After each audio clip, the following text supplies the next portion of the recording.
हमारे बीच पधारे सभी सम्माननीय पदाधिकारी, निदेशक महोदय, सभी साथी शिक्षकगण, प्यारे छात्र और देश के सभी नागरिकों को हैप्पी रिपब्लिक डे। आज 75th रिपब्लिक डे पर हम सभी को मिलकर उन सभी को धन्यवाद देना चाहिए जिनकी वजह से आज हम नियम और कानून कायदाओं में बने हुए हैं और हम अपने नियमों को बना सके हैं। हम सभी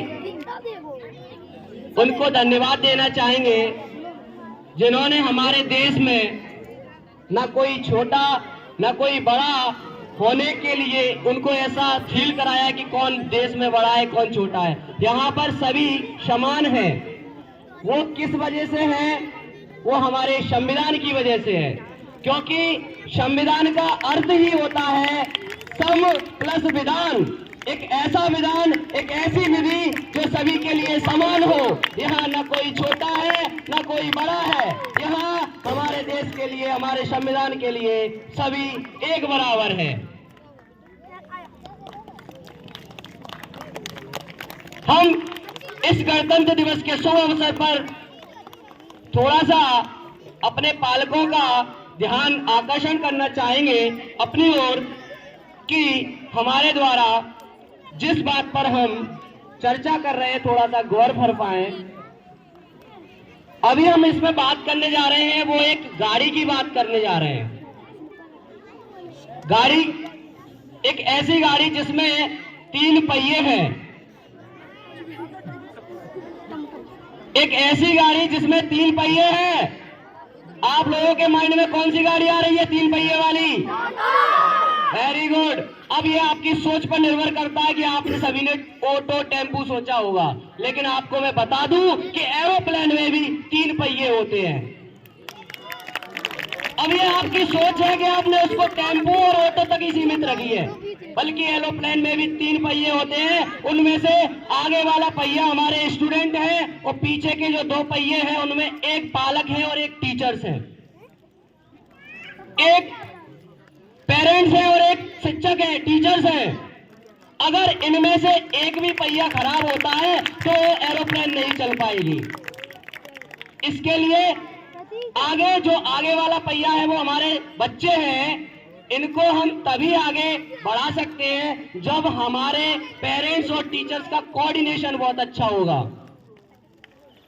अगर हम स्कूल में शिक्षा देते जा रहे हैं और अगर हम उसी तरीके से उतनी ही मेहनत हमारा अगर पालक नहीं करेगा, पेरेंट नहीं करेगा, तो मुश्किल हो जाएगा कि हम अपनी एरोप्लेन को उड़ा पाएं। मैं इस अवसर पर बताना चाहता हूं कि समय का जो इम्पोर्टेंस है और जब वो अपनी गति से चलता रहता है तो स्टार्टिंग में लोग बहुत अच्छा करते हैं, लेकिन बीच बीच में भटकते रहते हैं। बीच बीच में उनको ऐसी परिस्थितियों का सामना करना पड़ता है कि वो उन परिस्थितियों को देखकर अपने आप में बिखर जाते हैं। और वो बिखरते वही हैं जिनको ये पता नहीं होता है कि हमारी इस जिंदगी में कई सारी समस्याएं आने वाली हैं और जिंदगी का नाम ही एक समस्या है। अगर हमें पता होगा कि हम स्पीच देने वाले हैं, अगर हमें पता होगा कि हमारा इवेंट क्या होने वाला है, तो हम उसके लिए पहले से रेडी रहेंगे कि नहीं रहेंगे? इसी प्रकार से आप अपनी जिंदगी में अपना इवेंट फिक्स करके रखिए और हमें जिस दौर से गुजरना है वो टिक करके रखिए। इससे आपको समस्याएं नहीं होंगी। और अचानक से मुझे बुला लिया होता तो, अगर मैं प्रिपेयर्ड नहीं होता तो हम अपने एक्ट को या हम अपने जो कर्तव्य है उसको अच्छे से निर्वहन नहीं कर सकते थे। स्टूडेंट लाइफ में मैं बताना चाहूंगा कि अगर आप किसी को फॉलो करना है तो स्वामी विवेकानंद को करिए। अगर हमारे इष्ट देव में किसी को फॉलो करना है तो आप हमारे कृष्ण भगवान को फॉलो करिए। कैसे करिए उसका कारण बताएंगे हम, क्योंकि कृष्ण भगवान के अंदर एक क्वालिटी ये थी कि उन्होंने जो भी अपनी जिस भी उम्र को जिया बड़े खुल के जिया। जब वो छोटे से नन्हे बालक थे तो उन्होंने इतना उसमें गहन एक्ट किया कि आज हर एक माताएं बहनें अपने छोटे भाई और छोटे बेटे को अपना कन्हैया बुलाती है। ये केवल और केवल तभी पॉसिबल हो पाया जब उस छोटे से बचपन के अभिनय को कृष्ण भगवान ने बहुत अच्छे से निर्वहन किया था। अगर बात करते हैं युद्ध में, अगर बात करते हैं राजनीति में, तो वो कन्हैया है जिन्होंने 5 पांडव को 100 कौरवों से हरा दिया था। वहां पर भी हम कन्हैया को याद करते हैं। अगर बात करें अनुशासन की, तो हमें हमारे इष्ट देव भगवान श्री राम को फॉलो करना चाहिए।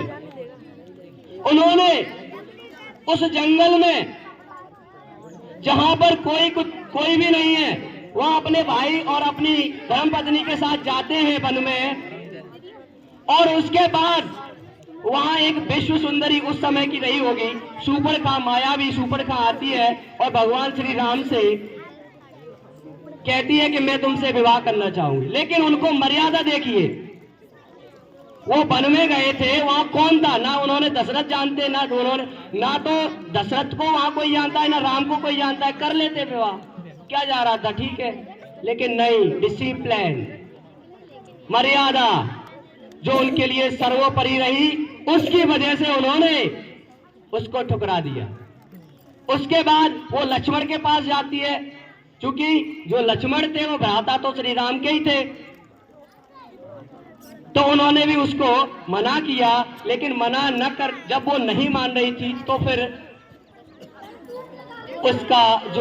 उसके साथ जो भी किया आप सभी को पता है। लेकिन वहां पर हमें आगे नहीं जाना, हमें सीख केवल इतनी लेनी है कि अगर हमारे संस्कार, अगर हम डिसिप्लिन और अगर हम मर्यादित हैं, तो हमें वन में छोड़ो, कहीं पर भी छोड़ दिया जाए, हम हिलने वाले नहीं है, हम डरने वाले नहीं है, हम भटकने वाले नहीं है। हमारा लक्ष्य हमारे सामने है और हम उसको हासिल करके ही रहेंगे। और इसी के बीच में अपनी वाणी को विराम देता हूँ। धन्यवाद, थैंक यू, थैंक यू। बहुत अच्छा गौरव सर, बहुत अच्छा प्रस्तुतिकरण किया। इन्होंने रामायण को अपना माध्यम बनाकर बहुत सारी सीख दी और अभिभावकों का भी ध्यान उन्होंने आकर्षित किया अपने प्रति, और जो उन्होंने बताया वो शायद हर बच्चे के लिए लाभकारी रहेगा भविष्य में। तो आप इनकी बातों को अपने ध्यान में सदैव बनाए रखें और अपने आचरण में अंतर्निहित करें। तो मैं अगले कार्यक्रम को शुरू करने से पहले हमारे बीच अभी वर्तमान के एमएलए, ठीक है, श्री देवेंद्र सखवार जी पधारे हुए हैं, तो उनके सम्मान में सभी लोग तालियां बजाएं, उनका तालियों से स्वागत वंदन सत्कार कीजिए। मैं उनको मंच पर आमंत्रित करना चाहता हूं, वो मंच पर आए, और मैं डायरेक्टर सर को भी आमंत्रित करना चाहता हूं कि उनको सम्मानित करें।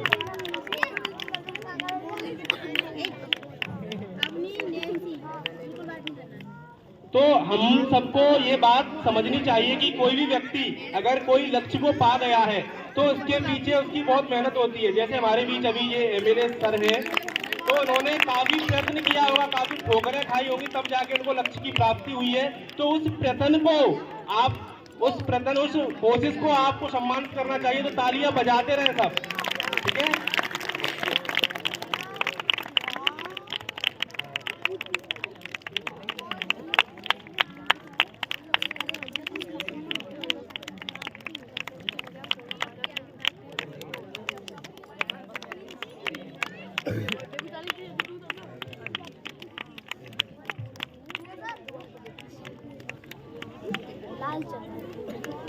ठीक है, अब एमएलए सर हमारे बीच में कुछ बातें रखेंगे, उनको ध्यान से आप ध्यान मग्न करना।